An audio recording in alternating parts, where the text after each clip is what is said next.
But hey, good evening everyone, it's the West Ham Transfer Rumours show. The pink book is out. I don't really need it tonight, to be honest with you, because this show is going to be dominated by Nathan Ake. Not him per se, the centre-back situation at West Ham, because we've been linked with Nat Phillips in Liverpool as well, again. And there's a few other names I've thrown down, just fillers for the rest of the show. They'll come towards the end as well. But let's start with Nathan Ake, because this is the name that's dominated West Ham social media in the last 24 hours when the rumour broke last night. And that rumour is that West Ham want Manchester City centre-back Nathan Ake on loan or on a permanent deal. I know what you're thinking. You're already thinking, this sounds a bit, I think it too. I'll explain my reasonings. I've got two reasons. One of them's a bit harsh, to be honest with you, but it's my honest opinion, so here I am. But first of all, disclaimer, I would love him at West Ham. I'd love to see Ake join West Ham. I think he's a fantastic player. Superb at Bournemouth. And I think he was almost too good to go to Man City. I know that sounds a bit weird. Too good from, what do you mean? Well, what I mean by that is he's almost not good enough to play week in, week out there. I struggled to see him holding down a first team place at City, but I thought he was too good to sit on the bench at Manchester City. Sometimes he's not even on the bench, and he's in this funny lull, isn't he, where he's too good for the bench but not good enough for the first team at Man City. So what do you do? Where do you go? Well, a club like West Ham is actually a very sensible move, a bit like what Kurt Zouma has just done. So it's ticking all the boxes at the minute. I just don't see it. I don't believe Moyes has made up his mind on what to do with the centre-back situation yet, because, and this is my own opinion, I'm quite a stubborn person, so when I get an opinion, I'm a bit reluctant to change my mind sometimes. Alright, I admit it. I'm aware of it. I admit it.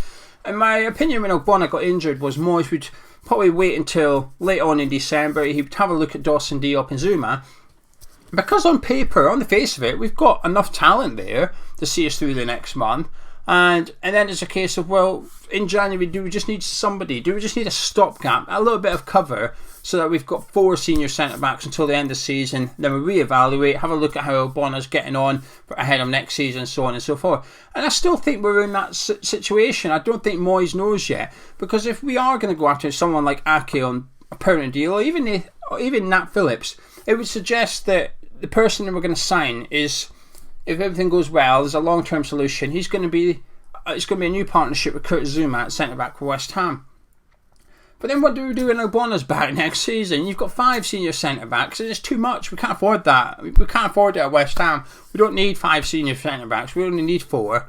Particularly when you do have potential coming through, and they're not ready yet. Elise and Baptiste, they're not ready for the step-up yet. They might be next season or the season after that. So the last thing you want to do is block their route into the first team squad. Now, not first team, the first team squad. Sonny Perkins has got a route into the first team squad at the minute due to lack of depth up front. The last thing you want to do is overflood the centre back position so that it's difficult for someone to even get into the first, on the bench for West Ham. But anyway, that's why I don't think Moyes will have decided what to do yet. I think he'll be waiting to see how we get on without Ogbonna before deciding whether to get someone in on loan that's a stopgap, adds a little bit of depth, or whether we do open the checkbook. And Nathan Ake on a permanent would cost a lot of money. It would cost loads, 30 million plus, I imagine. I would be surprised if he left Man City for less than 30 million. Because yes, he's not getting a game, but he's still a damn good centre back, and that's what you're buying. You're not buying a player because of his lack of play time. That's why you're able to buy him. It doesn't determine the price per se. That just determines if he's available to purchase or not. What you buy, what you pay is based on Ake's age, ability, injury history, stuff like that. That all contributes to a player's value, and I guess his sort of importance to a squad does determine his value. But this is my point. He is important to Man City because he's homegrown, and this is what I think has been overlooked a little bit by the original rumour, because they've only got 6 homegrown players at the minute, Man City, in that Champions League squad. Ake is one of them. That's why they've got Scott Carson on their books, just to tick a box at UEFA. Nathan Ake is a centre-back that does that. He's the homegrown player. Because of his training when he was a youngster at Chelsea, he counts as homegrown. I know he's not English, I know he's Dutch, but he counts as homegrown. And that's invaluable to Man City. And if they were going to sell Ake, and like I said, I do think they might actually, I think he's probably available for sale, but that's why I think he's over 30 million, because to replace him, which they would have to, because then they're only left with Diaz, Stones and Laporte, they're going to have to go get someone else in that's homegrown, and they don't come cheap, especially someone with the ability to play for Man City. Now, the loan deal, I I see no benefit for Man City. I don't see why Man City would loan him out. I struggle to think of a reason why. Is he getting loads of game time at Man City? No. But that's okay with Man City. Why would they be concerned? They're using him as and when they need to. He's got a bit of a role there, whether it's the League Cup and sometimes he plays in the Premier League or the Champions League or whatever. He's on the bench often enough. He's got a bit of a role there. I just don't see why City would loan him out.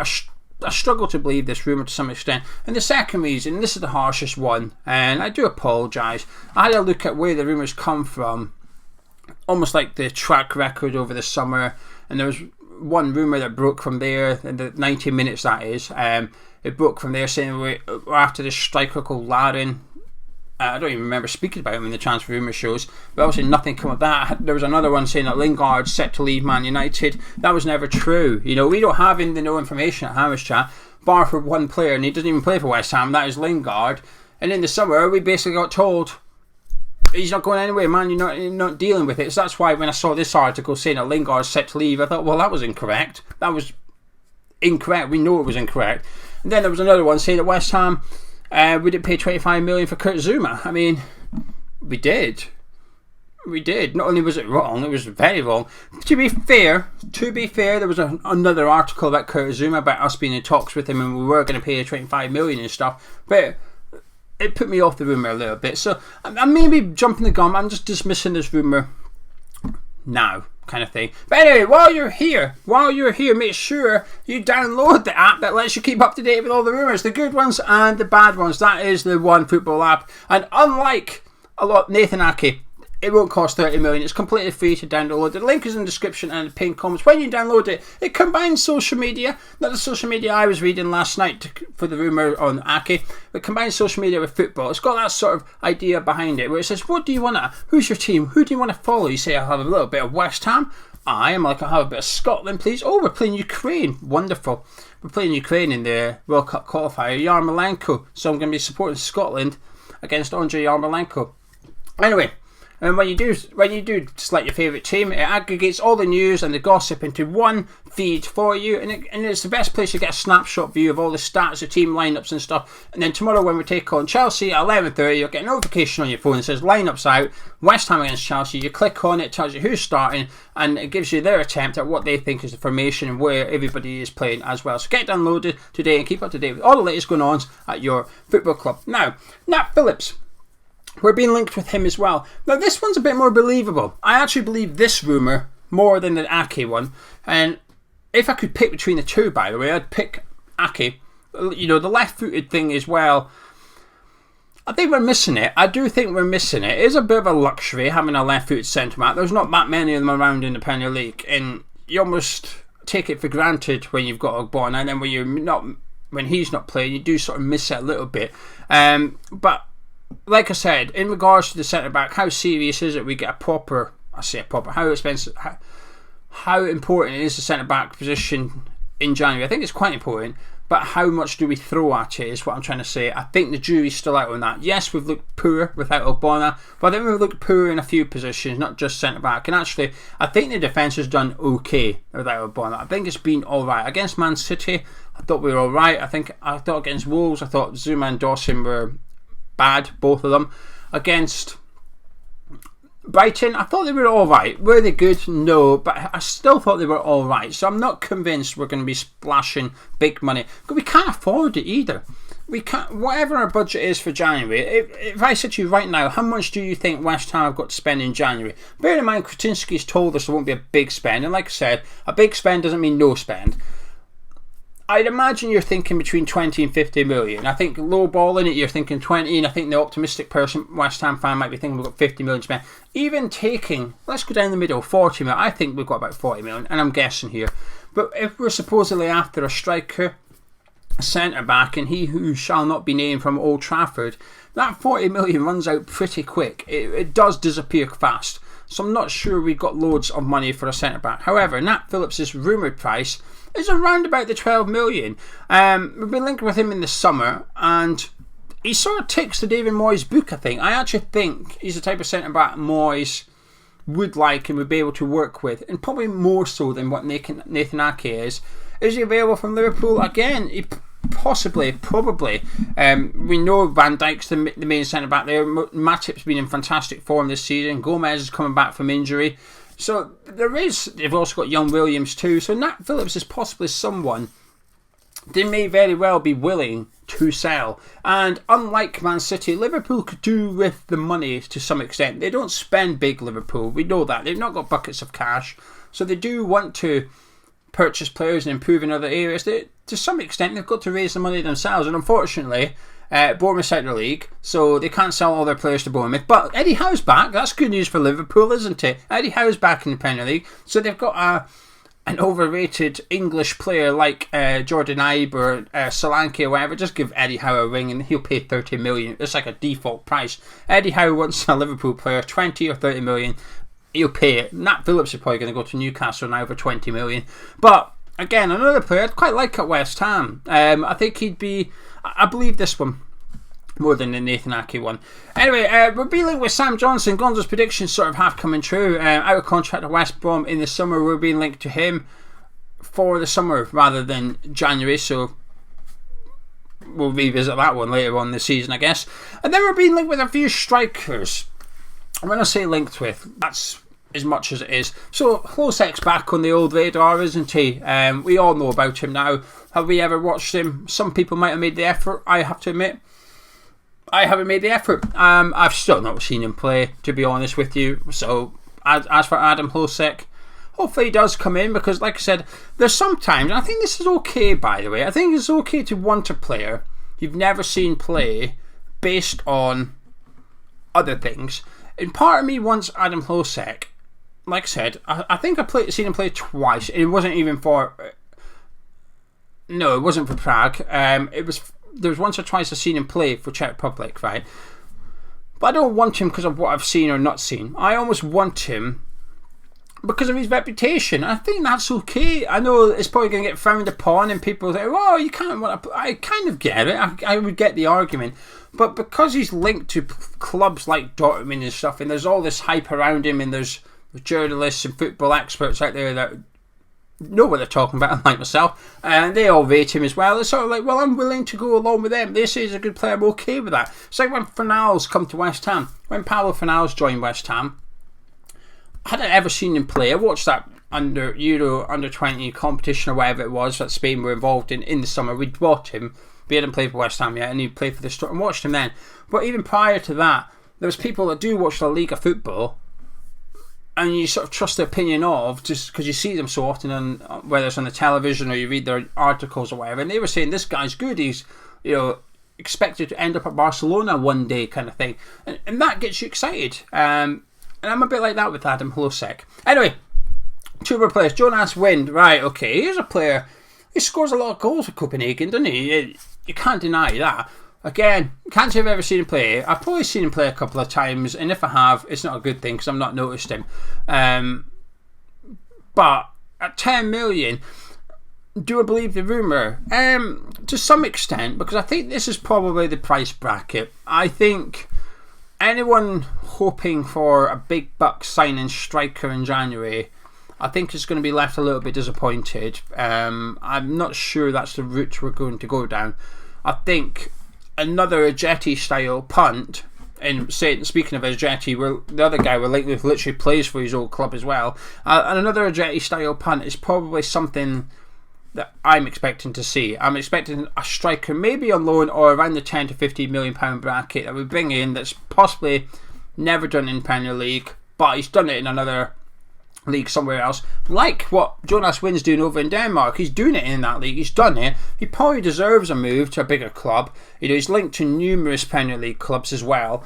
It's just a case of who's going to take the gamble on him. It may very well be West Ham, but the one that's got a little bit more noise about him is Cabral. Now I'm going to put the link to all these players in the description below. If you're thinking, who the hell is Jonas Wind? I don't know. Check out the description. I'm going to put a link to all their profiles on Transfer Market. You can have a look. Now, Cabral plays for Basel, where we've got Ajeti, and we're being linked to him for around about 20 million euros. Now, the more interesting thing about this rumour is where it comes from. And it's coming from a journalist over in Switzerland who appears to be held in quite high regard. I was trying to think of an English equivalent over here. I don't know if I would say it was Jason Burt or Percy. I don't know. It's difficult to give a barometer without actually knowing how good he is over in Switzerland. But he certainly gets enough traction, this journalist. And he's suggesting that Cabral is in talks with an unnamed that unnamed Premier League club, things come up again, for around about 20 million euros. And he's basically said, I don't know who it is, but I believe it could be West Ham, because West Ham's been linked with him in the past, and he believes that talks are ongoing. He just doesn't know which club it is that talks are ongoing with. And I guess when you put 2 and 2 together, the answer is West Ham United. Can't say that I know too much about him. I read an article which was in Swiss about him, though, and I had to do the old Google Translate on it, which is helpful 90% of the time. There's 10% of the article that doesn't make sense. Not a chunk of it, but just bits and pieces, because the old Google Translate is not the best, is it?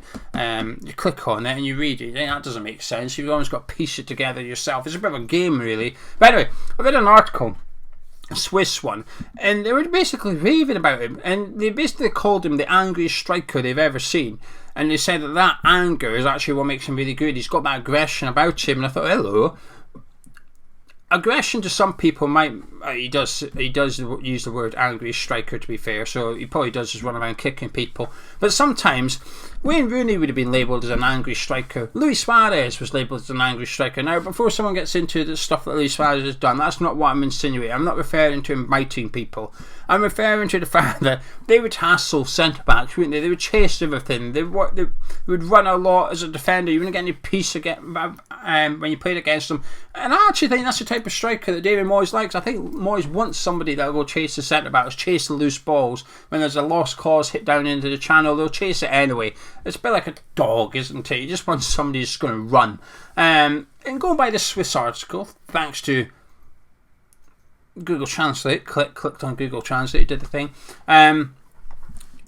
He sounded good. I almost got a little bit excited reading it, actually. Apparently he's very good at penalties as well, which is helpful. He's banging in goals over there, and he's another player that probably deserves a move. He probably deserves a chance at a better club.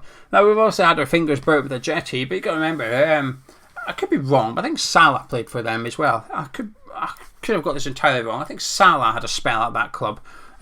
So, you know, for every Jetty, there's not a Salah, is there? For every 99 Jetties, there's one Salah. This guy he's not going to be the one, is he? He didn't say that in the article. I did not label him up as the new Mo Salah, unfortunately. I wish it was, then I would have got excited based on the reputation. And sometimes that's alright. Anyway, blimey, I've just seen how long it is. I apologise for how long this video is. I didn't even do that much rumours. I was looking down them all, and there was so much stuff, and Gonzo's been covering it, so I thought I don't want to just echo what Gonzo said, and I've never heard of most of them. I haven't even heard of most of these. I've only written down 6 names, but I wanted to mainly talk about the centre-back situation. And like I said, I'm keeping my feet grounded ahead of January, because we don't know where West Ham are going to be. I think West Ham going into the January transfer window 4th in the league, it's got to have a different they've got to have different targets. I'd be surprised and disappointed if West Ham going into the January transfer window 4th have the same targets as West Ham going into the January transfer window sitting in 7th in the Premier League. I would be disappointed, because, well, we know for obvious reasons you're halfway through the league and you're 4th, you're halfway through the league, you're 7th.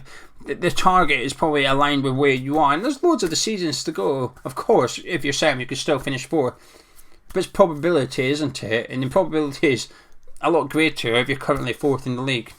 That sounds weird, doesn't it?